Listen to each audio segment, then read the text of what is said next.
아들들아, 아비의 훈계를 들으며 명철을 얻기에 주의하라. 내가 선한 도리를 너희에게 전하노니 내 법을 떠나지 말라. 나도 내 아버지에게 아들이었으며 내 어머니 보기에 유약한 외아들이었노라. 아버지가 내게 가르쳐 이르기를 내 말을 내 마음에 두라. 내 명령을 지키라. 그리하면 살리라. 지혜를 얻으며 명철을 얻으라.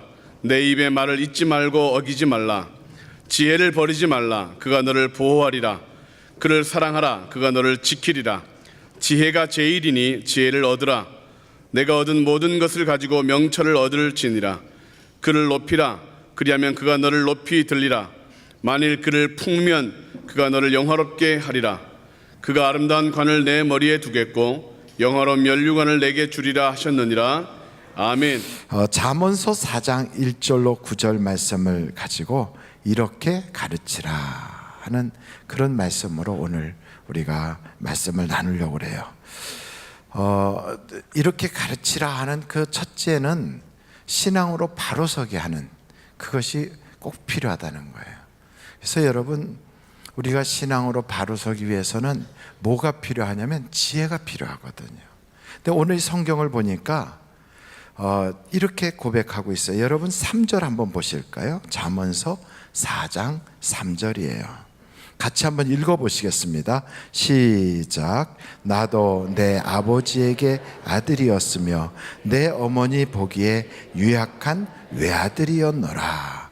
그러니까 외아들이라는 것은 아들이 여럿이 있다는 거예요? 아니면 혼자라는 거예요? 혼자예요, 혼자. 그런데 이 잠언서를 기록한 분은 누구냐면 솔로몬이 기록했거든요. 그래서 그 잠언서 1장을 딱 보시면 1장은 바로 앞에 있어요. 그 앞에 장을 보시면 잠언서 1장에 1절 보세요. 같이 한번 읽어보실까요? 시작. 다윗의 아들 이스라엘 왕 솔로몬의 잠언이라. 그러니까 솔로몬이 기록한 거라고요. 그러니까 솔로몬이 기록하는데 솔로몬은 어머니의 외아들이었는가? 아니에요. 그 어머니 이름이 밧세바 혹은 밧수아 이렇게 불려지는데 그 어머니가 아이를 넷을 낳았어요. 그러니까 성경을 이렇게 보면 여러분 역대상 3장 5절을 한번 보시겠습니까? 역대상 3장 5절이에요. 역대상 3장 5절 한번 같이 읽어보실까요? 시작. 예루살렘에서 그가 낳은 아들들은 이러하니 시므아와 소밥과 나단과 솔로몬 네 사람은 다 암미엘의 딸 밧수아의 소생이요. 그러니까 다윗의 아들들의 이름이 쭉 나오면서 거기에 밧수아라고 하는 밧세바의 다른 이름이거든요. 밧세바, 밧수아 이렇게 하나는 아람어로 이렇게 말하게 되니까 그렇게 불려지는 거거든요. 그 이름으로 보면 거기에 아들이 4명이 등장해요. 그런데 성경을 보니까 외아들이라는 거예요. 그러니 이 외아들이라고 표현될 때는 나머지 3 아들은 어디로 갔을까요? 3 아들은 모르시겠어요? 3 아들은 죽은 거예요. 그러니까 그 옛날에는 아이를 출산을 많이 하지만 홍역이나 무슨 전염병이나 이런 것이 돌면 왕가라 할지라도 그냥 세상을 떠나는 거죠. 그래서 그 내용에 그가 죽었다 이런 말은 표현은 없지만 사무엘하 12장 24절 한번 보실까요? 사무엘하 12장 24절 사무엘하 12장 24절 거기에 보면 그 앞에 그 밧세바가 낳았던 아이가 죽었던 내용이 등장해요. 그러자 다윗이 그의 아내 밧세바를 위로하고 그에게 들어가 그와 동침하였더니 그가 아들을 낳음에 그의 이름을 뭐라고 그랬다고요? 솔로몬이라 아니라 여호와께서 그를 사랑하사. 25절 다 같이 읽어보실까요? 시작. 선지자 나단을 보내어 그의 이름을 여디디아라 하니 이는 여호와께서 사랑하셨기 때문이더라. 그러니까 죽은 사람에 대한 거 하나만 등장했지만 나머지 두 사람에 대한 것도 아마 이게 반복된 이야기라 성경에서는 그것을 기록을 뺐는지도 모르겠어요. 그러니까 정확한 내용은 모르지만 잠언서 오늘 4장 3절의 말씀을 보면 다윗이 왕이 되어 있을 때, 솔로몬이 왕이 되어 있을 때 그가 이 잠언서를 기록하는데 자기는 어머니에게 외아들이라는 거예요. 그 말은 다른 아들들이 지금 없는 거예요. 그렇게 되면 그 솔로몬의 어머니 밧세바는 아들을 잃을 때마다 어떤 마음이었을까요? 지난 금요일 날 저희 어머님이 저한테 봉투를 하나 가져왔어요. 목사, 이거 속죄 제 예물이야. 그러면서 가져오셨어요. 그래서 왜요? 왜 저한테 주세요? 그랬더니 일단 만나책을 보다 보니까 하나님께 죄를 짓거나 이러면 속죄 제물을 제사장에게 갖다 주라고 그러잖아. 그래서 이거 저 받아서 제가 먹을까요? 그랬더니 아니고 강단에 올려줘 그러더라고요. 그래서 제가 왜 이거를 드리세요? 그랬더니 좀 부끄러운 건데, 근데 부끄러운 걸 제가 아들로서 모든 교인에게 다 공개를 해요. 지난 2월 3월 달에 원로 목사님이 병원에 입원하고 계시는데 그 병실에 계실 때 보니까 그 전자레인지에다 딱 집어넣으면 쉽게 이렇게 딱 따뜻하게 할 수 있는 어떤 그 그릇인가 컵 같은 게 있었나 봐요. 컵이 너무 쓰기가 편해서 그 컵을 하나 그냥 가져왔대요. 그래서 제가 보니까 여자는 그냥 어디 가서 좋으면 들고 오는 게 여자인가 보다. 모든 여자가 다 그러지는 않겠지요. 근데 저희 어머니도 이렇게 뷔페 식당 이런 데 가면 가방을 큰 거 가져가서 빵 같은 거 이렇게 집어넣고 떡 같은 거 집어넣고 그러시더라고요. 원로 목사님은 부끄럽게 왜 그거를 그러느냐 그러는데 어머님은 이거 집에 가서 먹으면 더 맛있다고 이러면서 막 챙겨요. 웃는 분들은 아마 그걸 부끄럽게 여기셔서 웃겠지만 저희 어머니는 아직도 옛날 그 분이시라 그런지 자꾸 챙기시더라고요. 그러니까 아마 그 병원에서도 그게 조그만 거지만 쓰기가 편하셨나 봐요. 그래갖고 그걸 챙겨서 가져오셨대요. 그러던 중에 외손녀가 발을 접질러서 그래갖고 걷는데 목발 짚고 걷게 됐다니까. 그래? 근데 또 다른 외손녀가 지금 NGO 단체로 나가서 아프리카에서 섬기고 있는데 거기서 또 발을 다쳐서 또 기부스를 했다고 그러니까 그 이야기를 듣더니 어머니가 탁 깨닫는 게 있으셨나 봐요. 내가 그거 내 것도 아닌 걸 가져왔더니 하나님이 손녀들한테 그러시는가 보다 이렇게 깨달으셨는지 부끄럽게도 그 속죄 제물로 가져오셨어요. 그래서 제가 속죄 제물이 아니고요, 이거 속건 제물이에요. 이거는 하나님께 죄를 진 것 중에 물질에 대한 죄를 진 건 속건제로 드려야 돼요. 그랬더니 어떻게 해? 그래서 봉투를 따로 꺼내가지고 다시 썼어요. 속건제. 그래가지고 하나님께 올려드렸거든요. 그걸 보면서 여러분, 이 솔로몬의 집안에 있었던 바수아라고 하는 이 여자는 어땠을까요? 한 아들을 잃을 때마다 그 어머니로서, 여러분, 자식이 먼저 앞서면 가슴에 묻는다는데 이 여자는 비록 왕궁에 들어간 여자지만 자기 남편도 묻고 자기 자식도 묻고 이렇게 할 때마다 이 여자는요 얼마나 하나님 앞에 그 죄 때문에 눈물 쏟아가며 가슴을 쳤을까요? 그 모습이, 이게 하나님을 경외하고 두려워하는 것이 이게 바로 지혜라는 거예요. 여러분, 지혜가 없는 사람은 그런 걸 우연한 일이야, 그냥 세상 사람들 다 그럴 수 있는 거지 뭐 그렇게 생각할 수 있어요. 제가 어디 선교지에 갔더니 선교사님 집에 거기 담요를 꺼내 왔는데 담요가 아시아나 항공 이렇게 써 있더라고요. 그래서 제가 물어봤어요. 이거 어떻게 된 거냐, 이게 어떻게 비행기 안 입고 여기 있느냐 했더니 쓰기가 편해서 가져왔대요. 덮어줬는데. 그래서 그런 것이 별반 그렇게 마음에 가책받지 않고 이렇게 가져오는 경우가 꽤 있잖아요. 근데 이러다가 어떤 일이 딱 터졌을 때 내가 혹시 그래서 그런 거 아닌가, 내가 하나님께 뭔가 잘못해서 이러지 않을까, 이런 생각으로 깨닫고 돌이킬 수 있다는 것, 이것을 다른 말로 말하면 지혜라고 그래요. 지혜. 그래서 여러분, 지혜에 대하여 성경의 말씀을 한번 찾아볼 텐데, 시편 111편 10절 말씀 한번 찾아보실까요? 같이 한번 읽어보시겠습니다. 시작. 여호와를 경외함이 지혜의 근본이라. 그의 계명을 지키는 자는 다 훌륭한 지각을 가진 자이니 여호와를 찬양함이 영원히 계속되리로다. 그러니까 하나님을 경외하는 게 지혜란 말이에요. 그러니까 그 경외하는 마음이 있으면 자그마한 것도 예사롭게 지나가질 않아요. 내가 하나님 앞에 이렇게 잘못했구나. 그래서 그걸 깨닫고 돌이키는 거예요.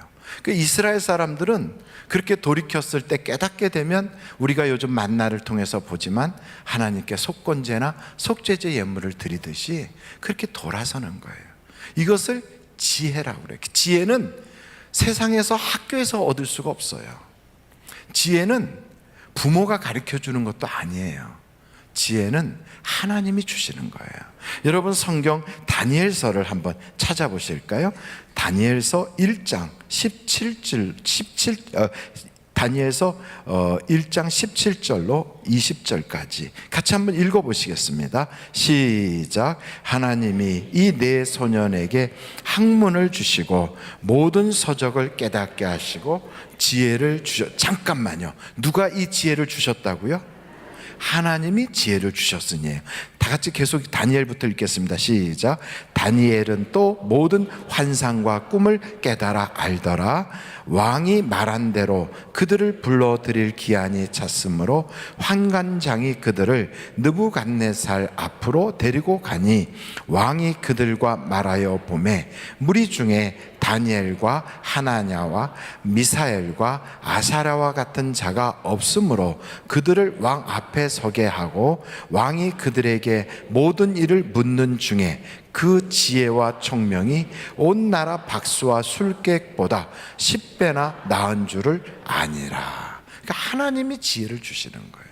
세상에 우리가 살아가는 데 필요한 지혜라든지 혹은 어떤 지혜서라든지 이런 걸 통하여 얻어지고 또 어떤 경험을 통하여 배우는 지혜가 있겠지만 그런 지혜하고는 비교할 수 없도록 10배나 탁월하게 하나님이 주신댔잖아요. 어린데도 불구하고. 그래서 성경을 이렇게 보다 보면 지혜는 하나님이 주시는구나. 또 지혜는요, 안수를 받으면 또 지혜의 영이 임하기도 해요. 한번 여러분 신명기서 34장 찾아보시겠어요? 9절이에요. 신명기서 34장 9절 같이 한번 읽어보겠습니다. 시작. 모세가 눈의 아들 여호수아에게 안수하였으므로 그의 지혜의 영이 충만하니 이스라엘 자손이 여호와께서 모세에게 명령하신 대로 여호수아의 말을 순종하였더라. 그러니까 안수를 받으니까 지혜의 영이 충만하더라는 거예요. 그래서 우리가 금요일마다 우리가 나와서 기도하고서는 안수기도 받잖아요. 여러분, 그냥 그게 사람들이 하나의 신앙 어떤 그런 형식이 아니고 그런 걸 통하여 더욱더 하나님을 경외하게 되는 거예요.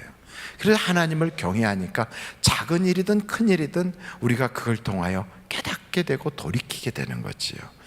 성경의 말씀을 한 구절 더 보겠는데, 여러분 창세기서 41장 37절로 39절 보실까요? 요셉에 대한 말씀이에요. 요셉의 그 꿈을 해몽한 뒤에 한번 나와 있는데 말씀을 같이 읽어보십시다. 37절부터 시작. 바로와 그의 모든 신하가 이 일을 좋게 여긴지라. 바로가 그의 신하들에게 이르되 이와 같이 하나님의 영에 감동된 사람을 우리가 어찌 찾을 수 있으리요 하고 요셉에게 이르되 하나님이 이 모든 것을 내게 보이셨으니 너와 같이 명철하고 지혜 있는 자가 없도다. 다 같이 39절만 다시 한번 읽어보겠어요. 시작. 요셉에게 이르되 내게 보이셨으니 너와 같이 명철하고 지혜 있는 자가 없도다. 그러니까 하나님이 주시는 거라고요. 그러니까 여러분, 지혜를 구해야 돼요. 하나님, 내게 지혜를 주옵소서. 이 지혜를 귀히 여기고 그 지혜와 명철을 아주 귀중히 여겨서 여러분의 어떤 금은보화보다, 세상에 여러분의 직장이나 자녀가 형통해지는 것보다도 더 귀하게 여긴다면, 하나님이 주시는 것을 귀하게 여긴다면 여러분의 인생에 얼마나 놀랍게 되는지 몰라요. 그래서 이 지혜를 얻기 위해서 우리가 안수도 받기도 하고 기도하기도 하고, 근데 성경을 보니까 말씀을 통하여 지혜를 얻는데요. 시편 19편 7절 한번 보실까요? 시편 19편 7절 같이 한번 읽어보겠습니다. 시작.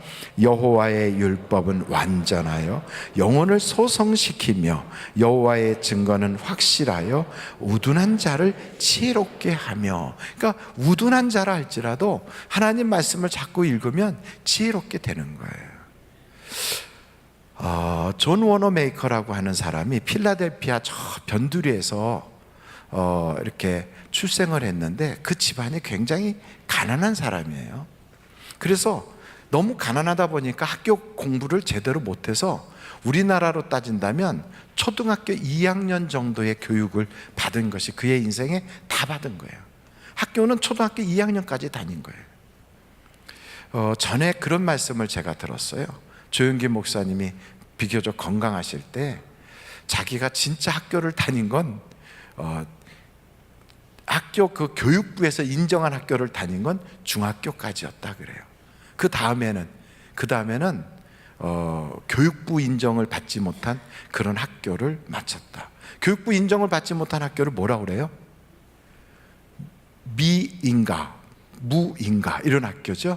그러니까 그런 학교는 그냥 아무나 갈 수 있는 거예요. 근데 그런 학교를 마쳤다고 그러더라고요. 그러니까 정식으로 교육부 인정받은 과정은 중학교 때까지였다, 그런 얘기를 제가 들었어요.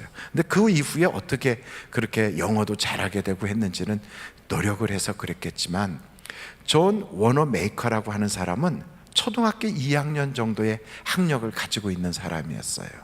근데 그가 너무 가난하니까 어렸을 때부터 일터에서 일을 하는데, 이 사람은 나중에 그 남자 옷을 파는 그런 일도 하고 그러다가 크게 백화점을 만들어서 세계 역사상 최초의 백화점을 설립한 사람이에요. 그리고 YMCA를 인도에다가 처음에 설립했던 사람이 바로 이분이고요. 주일학교, 그 베델이라고 하는 주일학교, 베다니 주일학교를 세웠던 그런 분이기도 해요. 근데 이분이 나중에 미국의 최신부 장관도 하고 참 그렇게 성공한 인물이 되었는데, 그에게 가서 물어본 거예요, 기자가.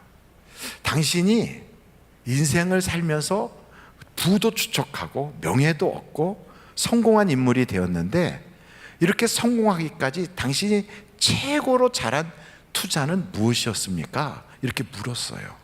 그랬더니 그분이 이런 말을 하는 거예요. 내가 11살 때 외상으로 빨간 성경책을 하나 구입을 했는데, 그것이 내 인생의 최고로 그렇게 가치 있는 투자였습니다. 그 성경책을 외상으로 사고, 그 성경책 외상값을 2불 75센트였는데 그걸 갚으려고 벽돌을 11,100장을 구웠대요. 그 당시에 그게 굉장히 비싼 거였나 보죠. 그러니까 11,100장을 어린 나이에 그걸 구워서 그걸 이렇게 관리해가지고 그거의 이익금을 가지고 그걸 갚았다는 거예요. 그러면서 그거를 벽돌을 그렇게 어린 나이에 그렇게 하는데 11살에 성경책을 외상으로 사고요.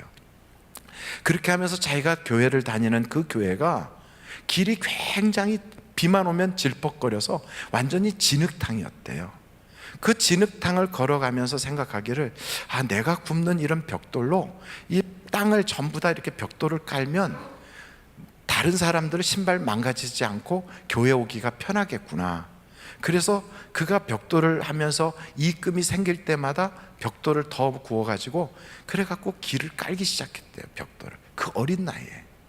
그래서 성경을 산 것이 최고로 가장 잘한 투자였고, 그 하나님께 그 예배당 앞에 그 도로에 벽돌을 쭉 깔았던 것이 그래서 그 교회에서 그걸 보고 다른 사람들도 같이 참여해가지고 교회 마당까지 다 벽돌을 깔게 됐는데, 그것이 자기 인생에서 최고로 하나님께 드린 투자였다고 그 이야기를 하는 거예요. 여러분, 우리 하늘비전 교회는 이게 그냥 예배당이 세워진 게 아니에요.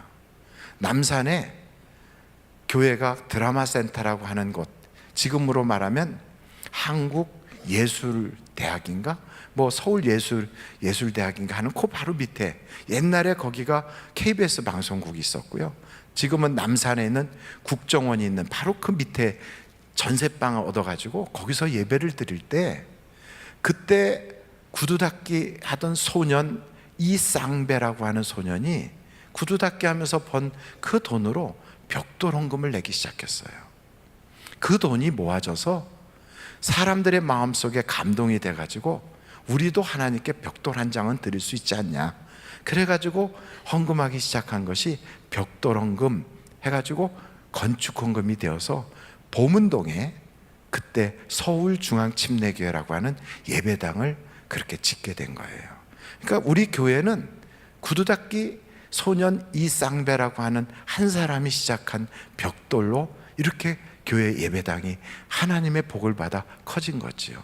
마찬가지로 이 존 워너메이커라고 하는 사람도 자기가 인생을 살면서 하나님께 그렇게 투자하고 그 성경책 하나 산 것이 내 인생의 최고의 투자였다 그래요. 그래서 그 성경을 통하여 읽으면서 학교 공부는 제대로 못했지만 거기서 하나님이 지혜를 주셔서 자기가 백화점을 경영할 수 있는 그런 사람이 되었고, 그 이후에 아이들에게 말씀을 가르치는 그 배단이 그 주일학교를 만들게 되고 YMCA를 세우게 되고, 그리고 정말 전 세계의 많은 사람들에게 성경을 보급하는 자가 되고, 그리고 미국의 최신부 장관까지 그렇게 된 것을 보면 그 사람은 그래요, 하나님께 이렇게 투자한 것은 절대 거짓이 없습니다 그래요. 여러분, 지혜는 솔로몬이 1000번제를 드렸을 때, 소 1000마리로 하나님께 번제를 드렸을 때 하나님이 내가 너에게 무엇 해줄까? 그랬더니 지혜를 주세요. 그래서 지혜를 받게 되거든요.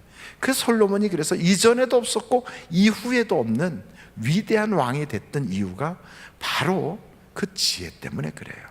저는 여러분, 하나님이 주시는 이 놀라운 지혜의 주인공들이 다 되시기를 간절히 바랍니다. 지혜란 뭐냐 하면, 지혜란 어긋난 길을 가다가도 예수님이 날 위하여 십자가 지시고 흘리신 그 크신 사랑, 값없이 주신 그 사랑을 잊지 않고 돌이키게 하는 것이 지혜예요. 그래서 우리가 인생을 살다가 항상 바른 길만 가는 건 아니거든요. 나도 모르게 사람들에게 휩쓸려서 하지 말아야 될 말을 하거나 하지 말아야 될 행동을 하거나, 또 마땅히 해야 될 일을 못하거나, 아니면 주춤주춤하면서 그 자리에서 비겁하게 뒷걸음쳐서 거기에 숨어버렸던 그런 일들이 있을지라도 예수님이 날 위하여 흘리신 그 십자가의 사랑을 잊지 못해서 다시 바른 길로 쫙 돌아올 수 있게 하는 것, 어긋난 길로 가서 신앙생활에 잘못된 길로 가던 그 자리에서 싹 돌이키게 하는 그것이 바로 지혜예요. 그래서 여러분, 찬송가가 202장에 이런 찬송가가 있어요. 여러분, 202장 찬송가를 한번 보실까요? 다 아시는 찬송가인데 이 찬송가 202장은 5절까지나 있어요. 그래서 이걸 지금 부르자고 하면 아마 예배가 끝날 때까지 부르고 있어야 될 거예요. 그래서 이 찬송가 다 아시는 거지만 1절에 이런 가사가 있어요. 202장이에요. 찬송가 202장에 하나님 아버지 주신 책은 귀하고 중하신 말씀일세. 기쁘고 반가운 말씀 중에 날 사랑한단 말 참 좋도다. 주께서 나를 사랑하시니 즐겁고도 즐겁도다. 주께서 나를 사랑하시니 나는 참 기쁘다. 2절 말씀에, 그 2절에 이런 말씀이 있어요. 한번 2절을 띄워봐 주세요. 202장이에요 찬송가 202장. 한번 같이 2절 말씀은 우리 한번 같이 불러볼 수도 있는데 반주할 수 있어요? 예.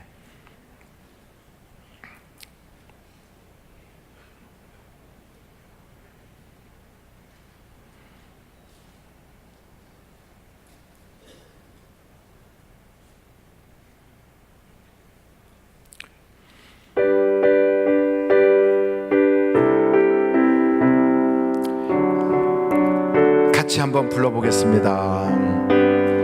구속의 은혜를 저버리고 어긋난 딴 길로 가다가도 예수의 사랑 생각하면 곧 다시 예수께 돌아오리. 주께서 날 사랑하시니 즐겁고도 즐겁도다. 주께서 날 사랑하시니 나는 참 기쁘다. 이 찬송가를요 1절서부터 5절까지 다 부르다 보면 우리의 마음속에 예수님의 사랑이 이렇게 크구나 하는 걸 마치 이렇게 파도가 연속해서 막 밀려오는 것처럼 그렇게 느껴질 수 있어요. 근데 이 말씀의 2절에 보니까 어긋난 딴 길로 가다가도 예수의 사랑만 생각하면 곧 다시 예수께 돌아오네. 여러분, 이것이 하나님이 택한 사람이고 그게 복받은 사람이에요. 근데 복받지 못한 사람은 어긋난 길로 가다가도 돌아서질 못하고 그냥 그 길로 계속 가요. 마저 죽을지라도 그냥 가는 거예요. 깨지고 부서져도 내가 왜 이렇게 의도터지는지를 모르고 그냥 가는 거예요. 이게 바로 지혜가 없다고 그러죠. 그걸 다른 말로 말하면 멍청이다, 멍청이. 왜요? 왜 맞는지를 모르니까. 어두컴컴한데 막 가다가 넘어지는 게 걸려 넘어져도 왜 내가 걸려 넘어졌는지, 내가 왜 이런 일을 당하는지를 몰라. 깜깜한 곳에 있으니까. 근데 밝은 빛에 탁 내가 저기 조그만 저기에 걸려 넘어졌구나 보고 알게 되잖아요. 이렇게 깨닫게 되는 것, 돌이키게 되는 것. 바로 엠마오로 내려가던 두 제자가 예수님을 탁 만나고 나니까 그 마음에 주님의 말씀을 들으면서 뜨거워지니까 그들이 그렇게 어긋난 길로 가던 그들이 돌아서서 예루살렘으로 다시 올라가더라는 거지요. 오네시모라고 하는 사람, 저희 집안 식구인데 그분이 도둑질을 해가지고 주인 물건에 손해를 끼치고 도망간 거예요. 여러분, 옛날에 노예살이 하던 사람이 그 집에서 주인 안 볼 때 살금살금 해갖고 그 집에 기중품 훔쳐가지고 도망가서 나 이제 자유롭게 혼자 살아보겠다고 그래 도망간 거죠. 그렇지만 노예 출신으로 있는 사람은 늘 불안한 거예요. 누군가가 자기를 쫓아올 것 같고 누군가가 자기를 금방 잡을 것 같고, 그리고 자기의 출신 성분에 대해서 탄로가 나거나 이러면 노예가 도망갔다면 틀림없이 그건 죽음밖에는 없거든요. 그러니까 이런 그 불안한 생활을 하다가 결국은 잡혔어. 그래서 감옥에 들어왔어요. 감옥에 들어와서 그 주인이 이제 그를 잡아서 주인집으로 보내면 주인이 그를 이제 어떻게 처리하든, 그때는 뭐 재산이니까 그렇게 가기 직전인데 그 감옥에 있을 때 사도 바울을 거기서 만난 거예요. 거기서 사도 바울을 만나가지고 이 오네시모가 거기서 바로 사도 바울을 통하여 예수를 알게 되는 거예요.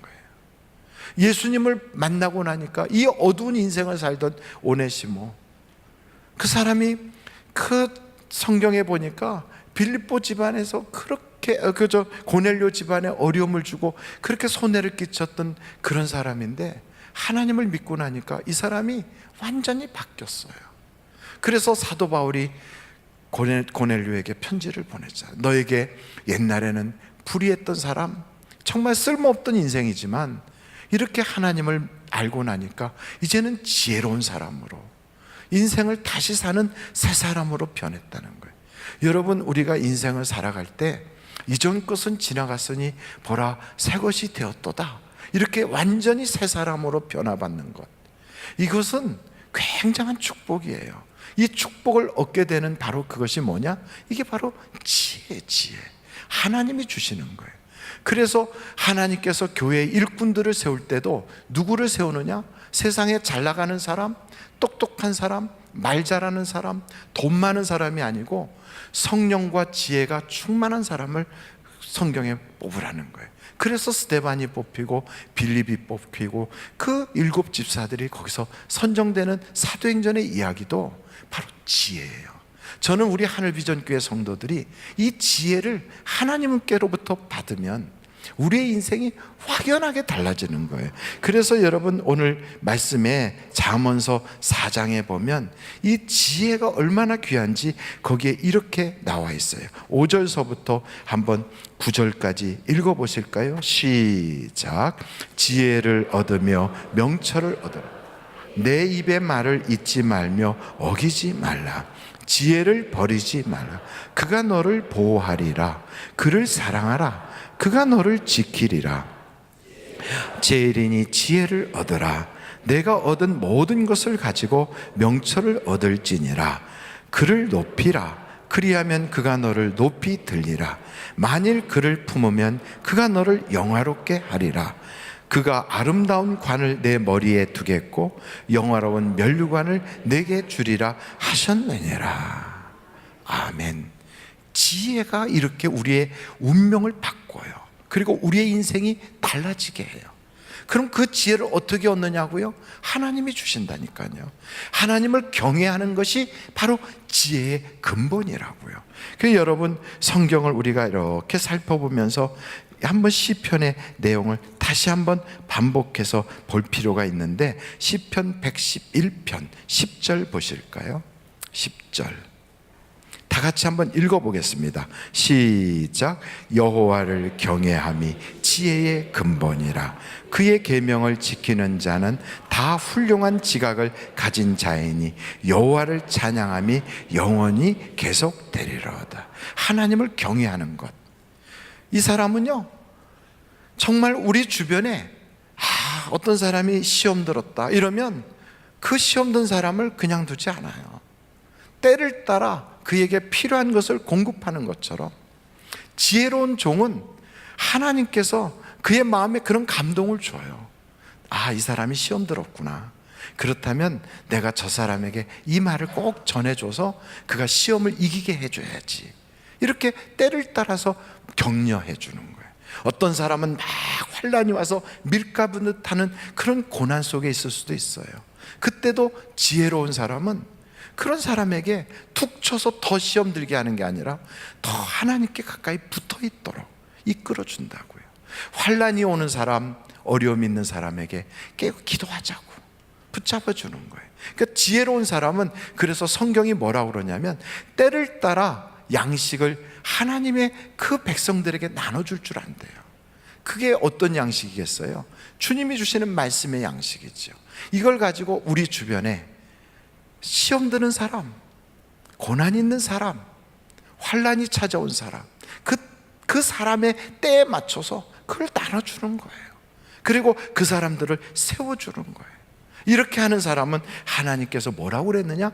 그를 귀하게 여기고 존귀히 여겨서 하나님의 모든 것으로 그를 다 채워주신다는 거예요. 그러니 성경의 잠언서에도 그를 멸관을 씌워주시겠다고 그러잖아요. 그러니까 이 지혜를 여러분들이 사모하십시오. 하나님 내게 지혜를 주세요. 그래서 교회 다니면서도요 그냥 분위기에 휩쓸려 가지고 막말하고 사람 상처 주고 그래서 은혜가 안 되고 신앙인답지 못한 막 행동을 하고 이렇게 어긋난 길을 걸어갔다면 이제 주님께로 돌아오고 그게 지혜라니까요.